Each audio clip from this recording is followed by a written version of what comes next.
বাংলা মায়ের দাবার ছেলে মাননীয় কৃষিমন্ত্রী স্বাগতম, মাননীয় কৃষিমন্ত্রী স্বাগতম। ঠিক আছে, আমরা অনুষ্ঠানের আনুষ্ঠানিক উদ্বোধন আজকে সভাকে পরিচালনা করবেন সম্মানীয় অতুল কুমার মন্ডল মহাশয়, কৃষিমন্ত্রী পশ্চিমবঙ্গ সরকার। ঠিক আছে,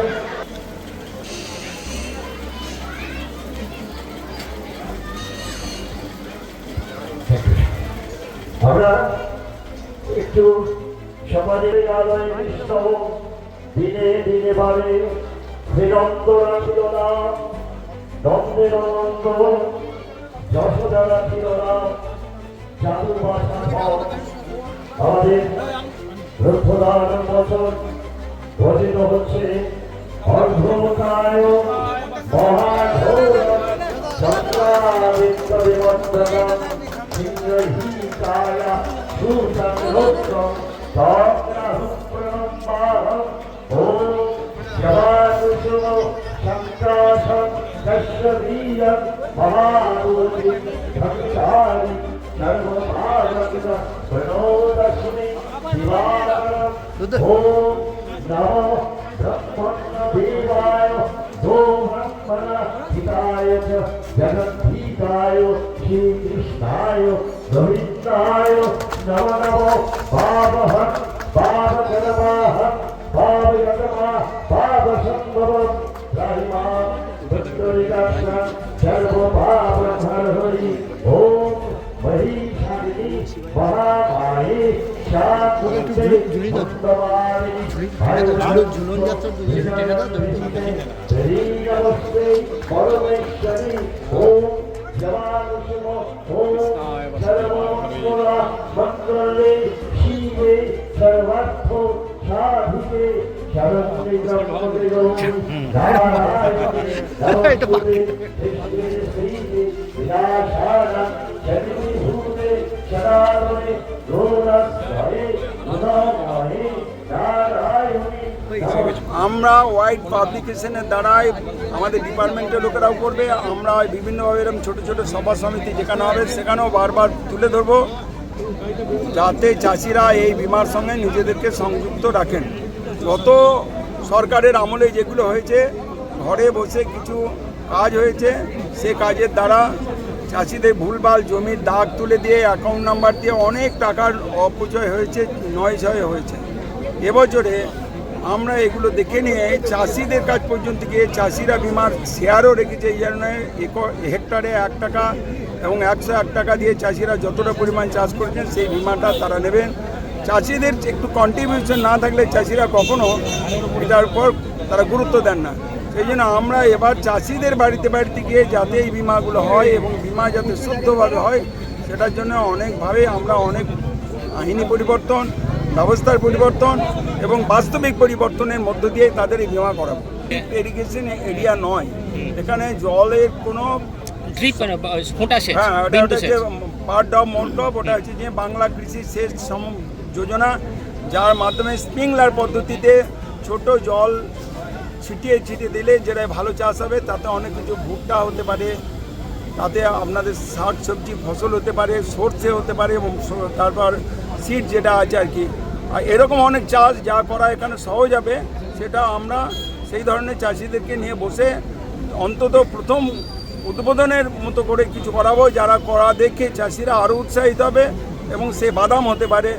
এরম চাষ করিয়ে তাদের লাভটা হাতে প্রত্যক্ষভাবে তুলে দেওয়ার সুযোগ যদি চাষিদেরকে আমরা দেখাতে পারি, করে দেখাতে পারি, তাহলে কিন্তু চাষিরা পাশাপাশি চাষিরা তা দেখে অনুপ্রাণিত হবে, উদ্বুদ্ধ হবে এবং সেই চাষ করা ধান চাষ, শুধু ধান নয়, এই যে এই সময় শুধু ধান না করে এই সময় জমিটাকে ফেলে রেখে সময়ে যদি সর্ষে বুনে দেয় তাহলে অনেক কম জলে এবং জল না দিয়েও অনেক ভালো সর্ষে ফসল তারা পেতে পারে। এই জন্য এখন ধানটা না লাগিয়ে সর্ষে চাষ এবং অন্যান্য সবজি চাষের দিকে আমরা চাষিদেরকে উদ্বুদ্ধ করব এবং সেই বীজ সেই সময়ে যে সময় লাগবে সময়ে ভালো বীজ দিয়ে সেটাকে আমরা করাবো, এটা আমাদের পরিকল্পনা। শিল্পপতিকে তারাও আমাদের এখানে বড় বিনিয়োগ নিয়ে আসতে চেয়েছেন এবং বড় করে যাতে এই সেন্টেড রাইসের চাষ হয় এবং সেই ধান যাতে তারা কিনবেন এবং তারা ফরেন কান্ট্রিতে যেটা ইন্ডিয়া গেট নামে আমাদের বাসমতি চাল চলে সেরকম প্রকল্প এখানে আমরা আনবো। আমি নিজে সরাসরি কথা বলেছি, ওনারা কেবল জমি চেয়েছেন, সেটাও বর্ধমান ডিস্ট্রিক্টে কোথাও হলে ভালো হয়। তারা জমি পেলে এবং মিল তৈরি করতে পারলে এই ধানগুলোকে উচ্চ দামে ডবল ফলন এবং ডবল দাম, মানে প্রাইস রাইটটাও ডবল হবে এবং ফলনটাও ডবল হবে, এমন বীজন চাষিদেরকে দিয়ে আমরা দেবো এবং করাবো। সামনে আমরা এই বর্ষার আসার আগে থেকেই আমরা সেই এরিয়াগুলোকে ডিমার্ক করে আমরা ওই চাষগুলো করাবো, এটা আমাদের এই বছরের টার্গেট করেছি। আমরা দেখে এসেছি, আবার অক্টোবরে আমি দিল্লি যাব যাতে ওই বীজ আমরা পেতে পারি এবং এই এলাকাগুলো চিহ্নিত করে সেই রকম চাষিদেরকে চাষ করানো এবং সর্বোপরি তাদের ধানের দাম যাতে ন্যায্য পায় তার জন্য ওই মিলারদেরকে এনে এখানে তাদেরকে ব্যবসা করার সুযোগটা দিতে পারলে আমাদের সরকারি জমি আর থাকতে পারে, কিংবা তারা কিনে নিয়ে মিল তৈরি করতে আগ্রহ দেখিয়েছেন এবং জমিটা তাদের খুঁজে দিতে বলেছেন। এই জমি দিলে চাষিদেরই অনেক লাভ হবে এবং ফসলের দাম পাবে। শুভেচ্ছা ভালোবাসা জানাই। আজকের এই মঞ্চে এই চতুর্থ বর্ষ ঝুলন যাত্রার উৎসব এবং আজকের এই যে বীমা যোজনা এবং কৃষি সম্পর্কিত অনেক আলোচনা যা করার জন্য এই মঞ্চকে আমরা আসার জন্য আমন্ত্রণ পেয়েছি, সেই মঞ্চে দাঁড়িয়ে আপনাদের সামনে কিছু আমার অনুরোধ থাকবে। আপনারা জানেন যে এলাকার মানুষের চাষের জন্য, চাষের উপর যাতে নির্ভর করতে হয়, কৃষিকাজের উপর যাতে জীবন জীবিকা নির্বাহ হয়, সেই এলাকার চাষের পরিণাম এবং পরিণতি আমি অনেকদিন ধরে দেখেছি। আজকে এসে দেখলাম মুখ্যমন্ত্রী দায়িত্ব পাওয়ার পর এত উর্বর জমি জলের ব্যবস্থা না থাকার জন্য, শ্রমিক মানুষ সময়ে আকাশ বৃষ্টি না হওয়ার জন্য, বর্ষণ কম হওয়ার কারণে সময় মতো ধান বোনার কাজ আমাদের শুরু হয় না, অনেক দেরি করে আমরা ধান বুনছি এবং পরবর্তীকালে যদি বৃষ্টি আরো কম হয় তাহলে হয়তো সেই ফসল আমরা ঘরে তুলতে পারবো না। আমাদের শ্রম এবং আমাদের এই চাষের জন্য যেটা আমরা আমাদের পুঁজি বিনিয়োগ করি ভালো ফসল পাওয়ার জন্য, সেটা আমাদের বেকার চলে যায়, আমরা ক্ষতিগ্রস্ত হই। সারা ভারতবর্ষে এবং সারা পশ্চিমবাংলা জুড়ে দেখা যায় যে 70% গ্রাম বাংলার মানুষ যারা কৃষি নির্ভর, কৃষির উপর জীবন জীবিকা যাদের চলে, এই কৃষি পরিবার থেকে অনেকে লেখাপড়া শিখে বড় দেশ বিদেশে গেছে, কৃষক পরিবার থেকে গেছে। সেই কৃষি ক্ষেত্র এলাকা এবং চাষবাস এলাকার এই অনুন্নত এত বছর স্বাধীনতা প্রায় 80 বছর পরেও আমরা বড় উন্নতি ঘটাতে পারিনি, কারণ দেশ স্বাধীন হওয়ার পর প্রায় আমাদের এই যে জায়গায় দাঁড়িয়ে আছে আমরা 49 বছর ধরে পশ্চিমবাংলায় একটা সরকার ছিল, 34 বছর আর 15 বছর এই মিলিত 49 বছর আমাদের একটা হারিয়েছি। যে সময়কালের মধ্যে দিয়ে পশ্চিমবাংলার কৃষক সমাজের অনেক প্রভূত উন্নতি সাধন করার সম্ভাবনাটাকে আমরা ছেড়ে এসেছি। চাষিরা ভালো ফসল ফলানোর মতো চাষের যে জলের ব্যবস্থা সেটা এখানকার আধুনিকীকরণ হয়নি এবং উন্নত মানের প্রযুক্তি ব্যবস্থার মধ্যে দিয়ে শুধু ধান ছাড়া অন্যান্য ফসল ফলিয়ে কি লাভ তোলা যায়, কৃষকরা শ্রমিকরা যাতে লাভ পায় সে ব্যবস্থাও আপনাদের কাজ পর্যন্ত এসে পৌঁছায়নি। আমরা আন্তরিকভাবে চেষ্টা করবো এলাকার কৃষক এবং চাষি এবং এলাকার শ্রমিক মানুষ যাদের সামান্য জমিও আছে, সেই জমির মালিক ফসল লাগিয়ে এই বীমা থেকে যাতে বঞ্চিত না হয় সেই জন্য সামান্য একটা পয়সা দিয়ে যাতে এই ফসল লাগানোর পর যদি কোনো কারণে প্রাকৃতিক কারণে সেই ফসল আপনারা ঘরে তুলতে না পারেন বা অন্যরকম প্রাকৃতিক দুর্যোগে ফসলের ক্ষতি হয়, তাহলে বীমার মাধ্যমে আপনারা অনেকে বীমা সম্পর্কে জানেন, সেই ফসলের টাকা আপনারা পেতে পারবেন। বীমার যে পরিমাণ হবে সেই পরিমাণ টাকা আপনাদের ফসলের ক্ষতির কারণে পাবেন, সেই জন্য বীমার সঙ্গে আপনারা যুক্ত হবেন।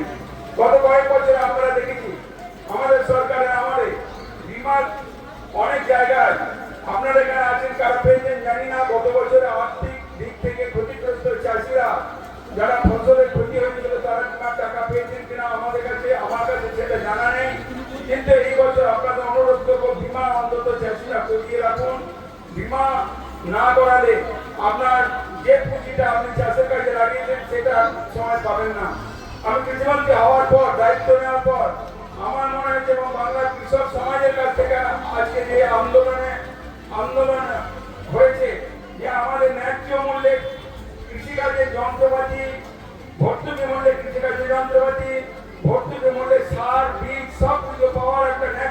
অধিকার, সেই অধিকার সম্পর্কে চাষিরা কোনোদিন সরাসরি জানতে পারেনি। একটা ব্যবস্থা ছিল, যে ব্যবস্থা চাষিদেরকে তার থেকে দূরে সরিয়ে রেখে চাষিদেরকে অনেকভাবে বঞ্চিত করে রেখেছে। গত অর্থ বছরে আমরা অনেক পরিকল্পনা কৃষি ব্যবস্থার মধ্যে দিয়ে যেটা হয়েছে, তাদের কিছু বেকার হয়ে গেছে এবং চাষিরা তার প্রত্যক্ষ লাভ পায়নি। এমন একটি প্রকল্প বাংলা কৃষি সেচ যোজনা, যে প্রকল্পের মাধ্যমে কম জলে বেশি ফসল ফলানো যায়, পার ড্রপ মোর ড্রপ, এরকম একটা প্রকল্প আমরা এই এলাকার জন্য উপযুক্ত এটা মনে করেছি। কিন্তু এলাকার চাষিরা পেয়েছেন কিনা কৃষি সেচ সিঞ্চাই, যেটা জলাধার থেকে অল্প জল মেশিনের মাধ্যমে, সেটা কম জলে বেশি চাষ, ভুট্টা চাষ, বাদাম চাষ, শুধু সরাসরি ধান করে আপনাদের এলাকায় ধানকে বাঁচাতে পারবেন না যদি বৃষ্টি কম হয়। এমন আধুনিক ব্যবস্থা, আধুনিক প্রযুক্তি, কি চাষ করলে কি ফসল আপনাদের কাছে উপযুক্ত ভাবে আপনাদের কম জলে ফলতে পারে এবং তার লাভ চাষিরা পেতে পারে এবং চাষির দ্বারা উৎপাদিত ফসলের ন্যায্য মূল্য যারা চাষিরা পায়। গত কয়েক বছর আমরা দেখেছি সেই জায়গাটায় যেটা মিনিমাম সাপোর্ট প্রাইসের মাধ্যমে চাষিরা ধান বেচতে পারেনি। বড় বড় টাকা খরচ করে আমাদের অনেক প্রকল্পের জন্য বাড়ি তৈরি করে রাখা হয়েছে, সেখান থেকে ধানের বীজ এবং ধান বিক্রি করার যে সুযোগ, তার থেকে বঞ্চিত হয়েছে। অর্থাৎ এই বঞ্চিত কৃষককে ন্যায্য মূল্যে, সরকারি মূল্যে, ভর্তুকি মূল্যে এবং মিনিমাম সাপোর্ট মূল্যে ধান বেচার এবং চাষ করে যে যার সুযোগ আছে, সেই সুযোগ আপনারা সরাসরি এডি অফিসের সঙ্গে যোগাযোগ করে বা একটা পোর্টালের মাধ্যমে আপনারা নানান ধরনের যন্ত্রপাতি কাস্টম সার্ভিস সেন্টারের মাধ্যমে কৃষিকাজের জন্য, চাষ করার জন্য যে আজকে ট্রাক্টর এবং তার আরো আনুষঙ্গিক অনেক যন্ত্রপাতি আপনারা পেতে পারেন, সেই সুযোগ সরকার দিয়েছে। একজন বেকার ছেলে মনে করলে মাত্র 2 লাখ টাকা ঘর থেকে দিয়ে 8 লাখ টাকা সাবসিডি অ্যাচিভ করে আজকে ট্রাক্টর কিনতে পারে, যে ট্রাক্টর কিনতে পারে, ড্রোন কিনতে পারে, যন্ত্রপাতিগুলোকে ভাড়া দিয়ে চাষিদের অনেক পাশে দাঁড়াতে পারে। এমন ব্যবস্থা পশ্চিমবঙ্গ আজকে সরকার কৃষকদের জন্য, কেন্দ্রীয় বিজেপি সরকার, পশ্চিমবাংলার বিজেপি সরকার সেই ব্যবস্থা এনেছে। আমি অনেক জায়গায় এলাকায় জানি ছোট ছোট জল বাহিত নালা, ছোট নদী, যে নদীর উপর ছোট্ট একটা বাঁধ যদি তৈরি করা যায়, চেক ড্যাম যদি করা যায়, সেই জলটাকে আটকে রেখে বর্ষার সময় বাদ দিয়ে অন্যান্য সময় সামান্য সবজি চাষে ভালো লাভ তোলা যায়, সবজি চাষ করা যায়, মানুষ শ্রম দেওয়ার জন্য ব্যস্ত। কিন্তু জলের ব্যবস্থা ঠিক মতো না থাকার জন্য, অপ্রতুল ব্যবস্থা দিয়ে জলের ব্যবস্থা না থাকার জন্য চাষিরা ভালো করে ফসল ফলাতে পারছে না। ফসল ফলাতে গিয়ে যে মাটির শ্রম এবং পুঁজিটাও লাগাচ্ছে, সেটাও তাদের হারিয়ে যাচ্ছে। সেই কারণে আমরা চেষ্টা করবো অত্যন্ত আন্তরিকতার সঙ্গে, অত্যন্ত দায়িত্বের সঙ্গে এই এলাকার চাষের কি বিপুল পরিবর্তন আনা যায়।